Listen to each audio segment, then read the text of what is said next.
Welcome to the Fat Man. It is day 25. Well, will be day 25 tomorrow. This is Friday. It is the weekend for most of us. As you can tell, I am not in my usual rolling POS office. I was at a job this morning and the PTO shaft fell apart.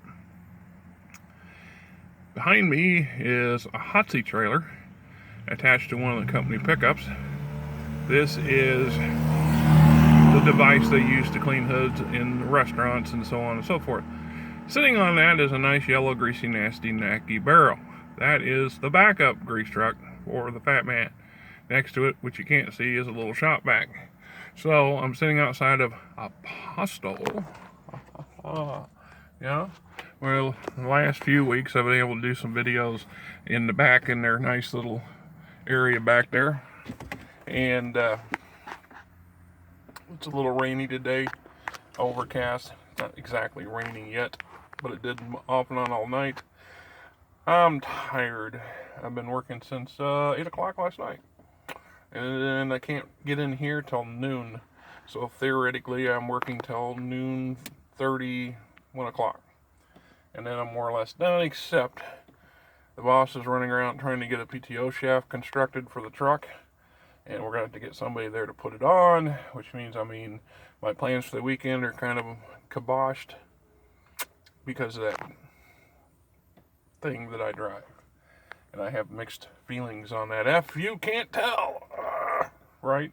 But that's not what we're here for. It is day 25, and I believe the question is somewhere along the lines of name a RPG that has had the most impact on you over the past year.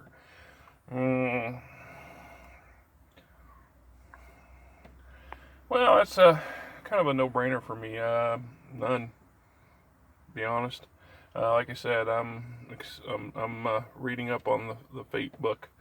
It has interesting stuff, but I'm not soul inspired, not drawn to it directly per se. I bought some new material for Shadowrun. Mostly because I enjoy the reading. I miss the game system itself. I haven't played it in many, many years, but I enjoy reading up on the source book material because it keeps it alive in my head. And perhaps that's one of those things. What games, what RPG do you keep alive in your head even though you haven't played it in a long time? Do you still continue to buy material for it?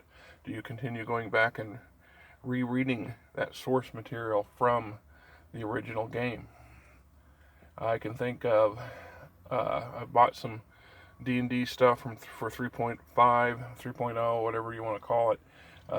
Some books that I don't have or didn't have, but I saw them on the discount pre-owned shelf and got them at a reasonable price.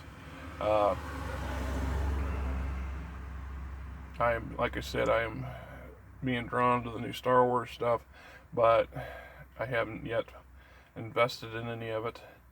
I'm still working my way through Twilight 2000 with my collection, and yes, that's the original material.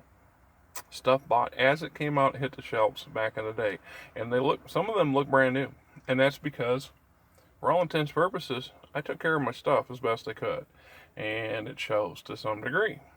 A lot of my modules and my source books from the various game systems I've bought over the years still look fairly new, which I'm surprised sometimes when I look up on eBay and Amazon at the prices of some of this original stuff is going for these days. Much higher than the prices I paid for them, that's for sure. So it's nice to know that there's a little bit of value in there.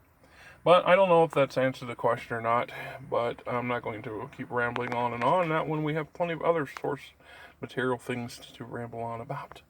So, let's move on to the next one, shall we?